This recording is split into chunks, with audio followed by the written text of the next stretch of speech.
you know, a lot of people are also waking up to what's happening with the jabs and the jab agenda and what that was. Obviously, I've not talked about it too much recently because I've been busy, you know, looking at what's happening in the Holy Land. But, you know, I am seeing a lot of people are waking up to these jabs and you know, I don't want to be like over optimistic and say that people are realizing that it was like a depopulation agenda. But a lot of people are realizing that they've done an incredible amount of harm, people that weren't open to it before. Like I've had clients that have come to me that said that, you know, family members that were completely against, you know, the truth that they were bringing forth about the jabs and were, you know, to cast them out, made them like a pariah in the family, and all got them like, you know, boosted up, boost, and then someone in the family like just dies suddenly, or somebody has a serious adverse event, and now they're starting to listen.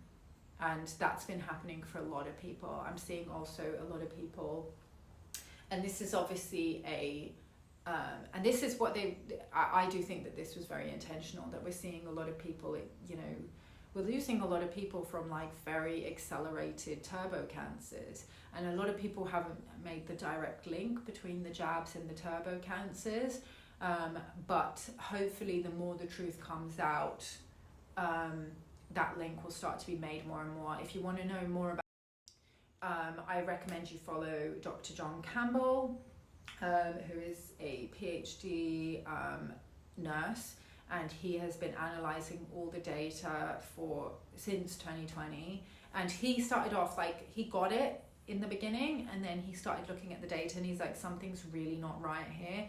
It was really interesting watching a medical professional get like slowly red pilled over time. Another person that you should watch is Sunil Dand. So that's an Indian name, Sunil, Suneel, and then Dhand. He's a British MD who was based in the United States and was part of the American medical big pharma complex, and he also got slowly red pilled over the course of the last few years, and I think he works as a health coach now. It's really, really interesting. So watch his videos, watch both of those videos, because I'm not a medical expert. I was intuitively just like, nah, because, you know, I'd done a lot of research into big pharma and see, this is, you know, how everything is connected. You look at the link between big pharma and Project Paperclip. What was Project Paperclip?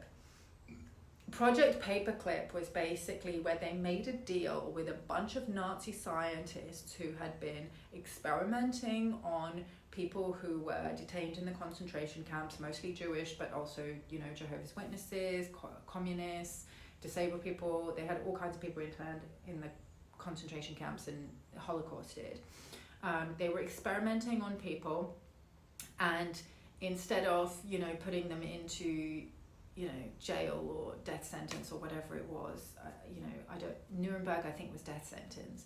They made a deal with some of the most, you know, elite scientists, you know, these Nazi scientists, and said, you know, if you come over to the States and help us with our scientific breakthroughs, you know, we'll give you immunity from prosecution. And I actually heard recently that the Allies, trying to get rid of the Nazis and hold them all to account for what they had done during World War II, they actually abandoned that project. They weren't able to hold them all accountable. Some of them just were able to continue having political careers. So some of them continued with their political careers in Germany, some of them even had political careers in the United States.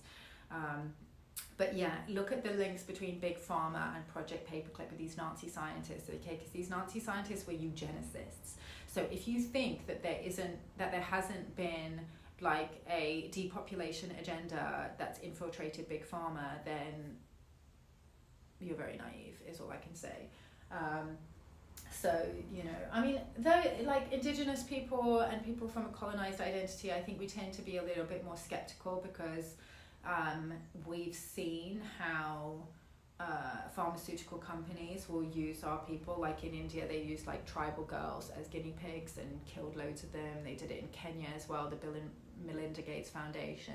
So I find it very insulting when people say that I'm a conspiracy theorist for suggesting that Big Pharma might not have our best interests at heart, especially when there's been so many like criminal prosecutions against them. So, you know, and I'm not completely I'm not saying that everybody who's a doctor or everybody who's a pharmacist is evil. You know, my uncle's a pharmacist. I've got really good friends who are doctors. Other members of my family in the medical industry. I just think that the programs are very insidious. Like, you know, when you go to medical school, you're taught that this is this and this is this, and if you don't look more deeply into it than that, then you're just going to believe it. And you know, it's the way that they infiltrate like the medical studies as well, and put out just poor quality medical studies that are funded by conflicts of interest. Like, you have to go really, really deep. I had my own awakening around it. You know, I spoke about this in previous videos when I was given the Depo-Provera injection and it nearly killed me. And then I went and researched, you know, just the fact that pharmaceutical companies will put synthetic hormones in female contraceptive medicine that mimic estrogen or progesterone in the body. They're not actually estrogen and progesterone. There's estrogens and progestogens, and we actually don't know. We don't know the full effect that they have on the human body. Like they're foreign. Yeah, these are not natural hormones. So, you know, whether we know exactly what they do to the body or not, I don't know. But I would imagine that it's not within their interest to even look at these hormones. I mean, that's the kind of thing that would get really suppressed. The reason why they use synthetic hormones instead of natural hormones, I mean, they could synthesize natural hormones from like plants and things like that. Yams, I think, are a good source of natural progesterone, is because they want to be able to patent their product. So it's a profit thing. It's a profit over people thing. So yeah, that was just part of my awakening. Obviously my mum did loads of research also on pharmaceutical companies and pharmaceuticals in general, and she's really into like natural alternative healing. She makes Ganar devices. We make our own colloidal silver at home. So yeah, I've talked about that in previous videos as well. So what was I saying about that? Yeah, so I spoke about Rainer Fulmich and the Corona committee that they set up, where they were basically going to bring all these bad actors before tribunal, Nuremberg 2.0, right? So yeah, there were some issues with the Corona committee, but the last update I heard, which was a few months ago, so maybe I need to go back and check and see what's happening, but there's basically a court case that's happening in Australia. This is really exciting. There's a court case that's happening in Australia where the tribal elders, the Indigenous courts, the Aboriginal courts, they obviously have their own courts and their own, you know, self-determination. They are basically suing the Australian government for, you know, crimes against humanity, experimenting on people, all the violations of, you know, universal law in keeping people in Australia they had people in internment camps. So that will be really, really interesting. And I think it's just this beautiful thing I'm seeing happening, you know, where the Indigenous people of the earth are just rising up against the beast system. And I do think that is where the awakening is going to come from. It's, you know, those of us who are still kind of plugged into the system, you know, we can help, but I think that the Indigenous people are really going to be leading the charge. So, you know, we're seeing that with Gaza, just how much like the Palestinians are just awakening people just with their sacrifice. And I'm not like, what's the word that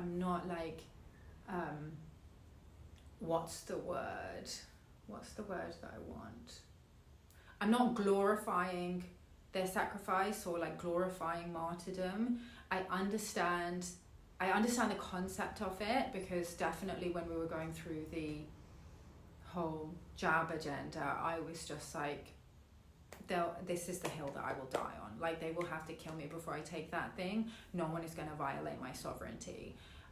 So I understand the incredible strength and resolve that they have to fight back against oppression, that they're not going to leave their ancestral homeland, that they want people to awaken and to realize what's happening to them. They want people to see the truth. I've even heard some Palestinians say that, you know, I was listening to one interview from a Muslim revert who he actually joined the Great March of Return, and he was just bowled over by the way that they would keep their spirits up while they were being attacked by Israeli snipers who were like shooting people in the kneecaps, shooting children. You know, these were unarmed people who were doing like a peaceful protest, and they were just shooting people. But they were able to like keep their spirits up. They had camps there, they were singing, and you know, and they were still maintaining their prayers and things like that.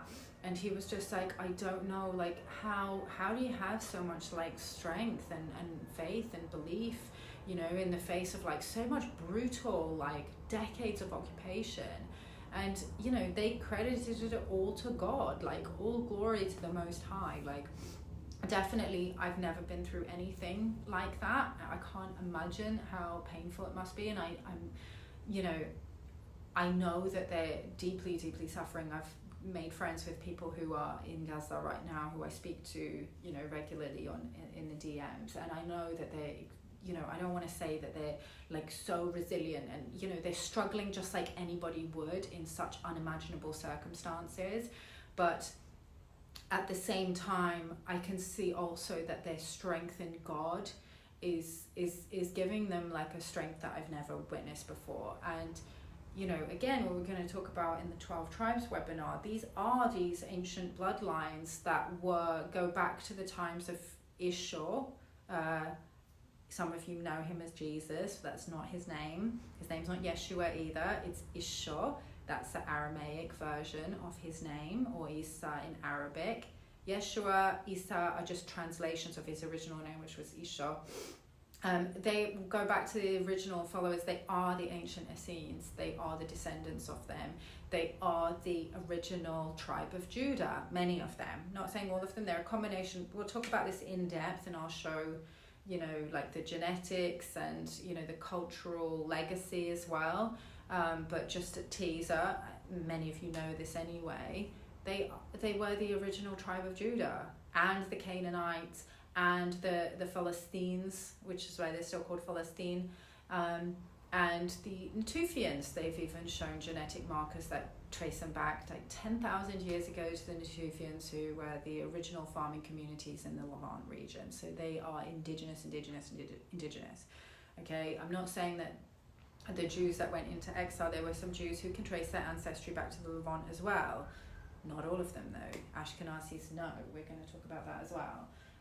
But many can, and you know, I get that they have an ancestral connection to the land, but not as, how is it that all these different, you know, tribes that have been found in India and in Africa, Ethiopia, China even, how are they more indigenous to the Levant than the people that have been there for thousands and thousands of years? They're not, right?